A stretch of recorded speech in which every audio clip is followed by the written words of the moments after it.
Good morning. അപ്പോൾ നമ്മുടെ ഇന്നത്തെ റെസിപ്പി എന്ന് പറയുന്നത് വളരെ ഫാസ്റ്റ് ആയിട്ട് ഉണ്ടാക്കാൻ പറ്റിയ ഒരു ഈസി ബ്രേക്ക്ഫാസ്റ്റ് ആണ് ട്ടോ. വളരെ ഫാസ്റ്റ് ആയിട്ട് ഉണ്ടാക്കാൻ പറ്റിയ എന്ന് പറയുമ്പോൾ തന്നെ എല്ലാവർക്കും അറിയാലോ. നമ്മുടെ ഗോതമ്പ് ദോശയാണ് നമ്മുടെ ഇന്നത്തെ റെസിപ്പി. ഗോതമ്പ് ദോശ എന്ന് പറയുമ്പോൾ ഗോതമ്പ് ദോശ പല രീതിയിൽ ഉണ്ടാക്കാം.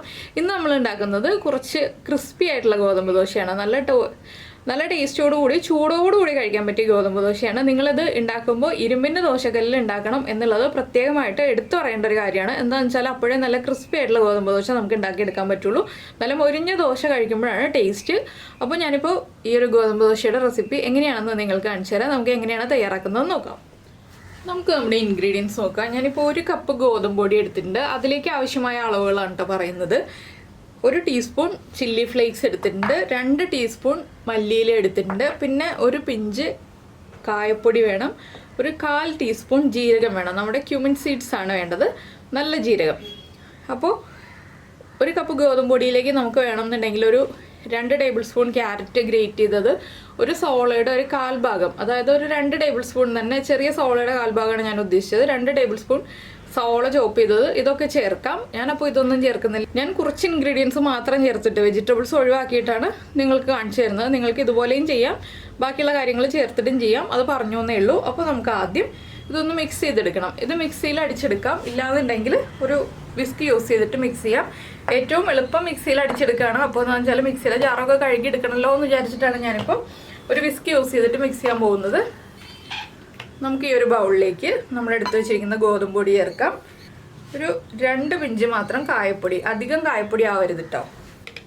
1/4 ടീസ്പൂൺ നല്ല ജീരകം, ഈ ഗോതമ്പ് പൊടിക്ക് ആവശ്യമായിട്ടുള്ള ഉപ്പ്, ഇത്രയും ചേർത്തിട്ട് നന്നായിട്ടൊന്ന് മിക്സ് ചെയ്യുക. മല്ലിയിലയും ചില്ലി ഫ്ലേക്സും ലാസ്റ്റാണ് ആഡ് ചെയ്യുന്നത്. ക്യാരറ്റും സവോളയും ചേർക്കുകയാണെങ്കിൽ ലാസ്റ്റ് ചേർക്കുക, ഇപ്പോൾ തന്നെ ചേർക്കരുത്. ഇതിലേക്ക് നമുക്ക് വെള്ളം ചേർത്ത് മിക്സ് ചെയ്യാം. 1 കപ്പ് ഗോതമ്പ് പൊടി എന്ന് പറയുമ്പോൾ നമ്മളൊരു 2.5 കപ്പ് വെള്ളം ചേർക്കണം. അപ്പോൾ 2.25 കപ്പ് വെള്ളം ആദ്യം ചേർക്കുക. അതിനുശേഷം നമുക്ക് മിക്സ് ചെയ്തിട്ട് പിന്നെ വെള്ളം ആവശ്യമാണെങ്കിൽ ചേർത്ത് കൊടുക്കാം. എന്താണ് ഇങ്ങനെ പറയുന്നതെന്ന് വെച്ചിട്ടുണ്ടെങ്കിൽ നമ്മൾ എടുക്കുന്ന ഗോതമ്പ് പൊടിയുടെ ബ്രാൻഡ് വ്യത്യാസം ഉണ്ടാവും. അതനുസരിച്ച് 2.25 കപ്പ് മുതൽ 2.5 കപ്പ് വരെ വെള്ളം ചേർക്കേണ്ടി വരും. അപ്പോൾ ആദ്യം ഒരു 2.25 കപ്പ് വെള്ളം ചേർക്കുക, പിന്നീട് വെള്ളം ആവശ്യമാണെങ്കിൽ 1/4 കപ്പും കൂടി ചേർത്ത് കൊടുക്കുക. ഞാനിപ്പോൾ 2 കപ്പ് ചേർത്തിട്ടുണ്ട്. ഇനിയിപ്പോൾ ഇത് നമുക്ക് നന്നായിട്ട് ഇളക്കി മിക്സ് ചെയ്ത് കട്ടകളില്ലാതെ ഉടച്ചെടുക്കാം. ഇതാണ് ഞാൻ പറഞ്ഞത്, നമുക്ക് മിക്സിയിൽ അടിച്ചെടുക്കാം. അപ്പോൾ ജീരകം ചേർക്കുന്നതിന് മുന്നേ ആയിട്ട് നമുക്ക് മിക്സിയിൽ അടിച്ചെടുക്കാം. അതിനുശേഷം മാത്രം നമുക്ക് ജീരകം ചേർത്ത് കൊടുക്കാം. അപ്പോൾ ഇത് നന്നായിട്ടൊന്ന് ഉടച്ചെടുക്കട്ടെ. ഇതാ നമ്മുടെ മിക്സ് ഇതാ കറക്റ്റായിട്ട് വന്നിട്ടുണ്ട്. ഇതുപോലെ ലൂസായിരിക്കണം നമ്മുടെ മിക്സ്. ഇത് റെസ്റ്റ് ചെയ്യാൻ വയ്ക്കേണ്ട ആവശ്യമൊന്നുമില്ല കേട്ടോ. നമുക്ക് നമ്മുടെ മിക്സ് റെഡിയാക്കിയിട്ട് ഉടനെ തന്നെ നമുക്ക് ദോശ ഉണ്ടാക്കാവുന്നതാണ്. അപ്പോൾ ഇനി ഇതിലേക്ക് നമുക്ക് ചില്ലി ഫ്ലേക്സ് ആഡ് ചെയ്യാം. കുട്ടികൾക്കൊക്കെ കൊടുക്കാനാണെങ്കിൽ ചില്ലി ഫ്ലേക്സ് ഒഴിവാക്കാം. അതുപോലെ തന്നെ നമ്മുടെ മല്ലിയിലയും ചേർത്ത് കൊടുക്കാം. ഇനി ഇത് രണ്ടും ചേർത്ത് നന്നായിട്ടൊന്ന് മിക്സ് ചെയ്യാം. ഈ ഒരു മിക്സ് കുറച്ച് സമയം ഇരിക്കുമ്പോൾ തിക്കായി പോവുകയാണെങ്കിൽ വീണ്ടും വെള്ളം ചേർത്ത് മിക്സ് ചെയ്തെടുക്കാം കേട്ടോ. കുറച്ചായിട്ട് വെള്ളം ചേർത്ത് മിക്സ് ചെയ്തെടുക്കാം. കുറേ സമയം നമ്മൾ റെസ്റ്റ് ചെയ്യാൻ വെക്കേണ്ട ആവശ്യമേ ഇല്ല. ഇനി നമുക്കിത് ദോശയാക്കി തുടങ്ങാം. ദോശ ഉണ്ടാക്കാനായിട്ട് നല്ലെണ്ണയോ നെയ്യോ യൂസ് ചെയ്യാം കേട്ടോ. നെയ്യ് അല്ലെങ്കിൽ നല്ലെണ്ണയാണ് ഏറ്റവും നല്ലത്. അപ്പോൾ ഞാൻ നല്ലെണ്ണയിലാണ് ദോശ ഉണ്ടാക്കാൻ പോകുന്നത്. ആദ്യം നമുക്ക് എണ്ണ തേക്കാതെ പാനിൽ ദോശമാവ് സ്പ്രെഡ് ചെയ്തതിന് ശേഷം ലാസ്റ്റ് എണ്ണ അപ്ലൈ ചെയ്ത് കൊടുക്കാം. ആദ്യമേ തന്നെ എണ്ണ അപ്ലൈ ചെയ്ത് കൊടുക്കരുത്. അപ്പോൾ നിങ്ങൾ ഈ ഒരു ഈസി ബ്രേക്ക്ഫാസ്റ്റ് തയ്യാറാക്കി നോക്കിയിട്ടില്ലെങ്കിൽ ഉറപ്പായിട്ടും ട്രൈ ചെയ്ത് നോക്കണം കേട്ടോ. ഞാൻ ഇനി ഒന്ന് പാൻ ചൂടാക്കി എടുക്കട്ടെ. ഇനി നമ്മുടെ മാവ് നന്നായിട്ട് ഇളക്കി മിക്സ് ചെയ്തതിന് ശേഷം മാത്രം നമ്മൾ ദോശക്കല്ലിലേക്ക് ഒഴിച്ചു കൊടുക്കുക. ഒരുപാട് സ്പ്രെഡ് ചെയ്ത് ഒഴിക്കണ്ട, ഇതുപോലെ അങ്ങ് ഒഴിച്ചു കൊടുക്കുക. പിന്നീട് നമ്മൾ ഇളക്കുകയോ ഒന്നും ചെയ്യണ്ട, പരത്തി കൊടുക്കണ്ട. ഫ്ലെയിം കൂട്ടി വയ്ക്കുക. തനിയെ ദോശമാവ് സ്പ്രെഡായി വന്നോളും. ഷേപ്പ് ഒന്നും നോക്കണ്ട. എന്താണെന്ന് വെച്ചാൽ നമുക്കിത് ഷേപ്പാക്കി എടുക്കാൻ പറ്റുന്ന ദോശയല്ല. ഷേപ്പാക്കി എടുക്കാൻ പറ്റാത്ത എന്താണെന്ന് വെച്ചാൽ നമ്മൾ നന്നായിട്ട് വെള്ളം ചേർത്തിട്ടാണ് ദോശമാവ് റെഡിയാക്കി എടുത്തിട്ടുള്ളത്. അപ്പോൾ നിങ്ങൾക്ക് ഈ സൈഡിലൊക്കെ ബബിൾസ് കാണാൻ പറ്റുന്നില്ലേ? ബബിൾസ് കാണാൻ പറ്റുന്നുണ്ടെന്ന് വിചാരിക്കുന്നു. സൈഡിലൊക്കെ ബബിൾസൊക്കെ വന്നിട്ടുണ്ട്. കറക്റ്റായിട്ട് ദോശമാവിൻ്റെ കൺസിസ്റ്റൻസി കറക്റ്റ് ആകുമ്പോഴാണ് ഇതുപോലെ ബബിൾസൊക്കെ വരുന്നത്. ഇനി ദോശ ഒന്ന് മൊരിഞ്ഞ് വന്നിട്ട് വേണം നമുക്ക് ബാക്കിയുള്ള കാര്യങ്ങൾ ചെയ്യാൻ. ഇത് കുറച്ച് സമയം എടുത്ത് കുക്ക് ചെയ്യണം കേട്ടോ. ദോശമാവിൻ്റെ ബാറ്റർ മിക്സ് ചെയ്യാനായിട്ടൊക്കെ കുറച്ച് സമയം മതി. പക്ഷേ സമയം കൂടുതലെടുത്ത് കുക്ക് ചെയ്താലാണ് ദോശ നല്ല ക്രിസ്പി ആയിട്ട് മൊരിഞ്ഞ് കിട്ടുക.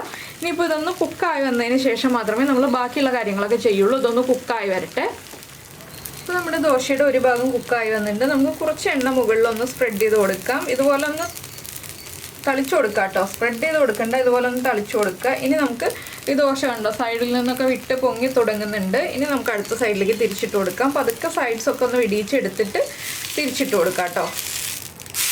കണ്ടോ നല്ല മൊരിഞ്ഞ ദോശ റെഡിയായി.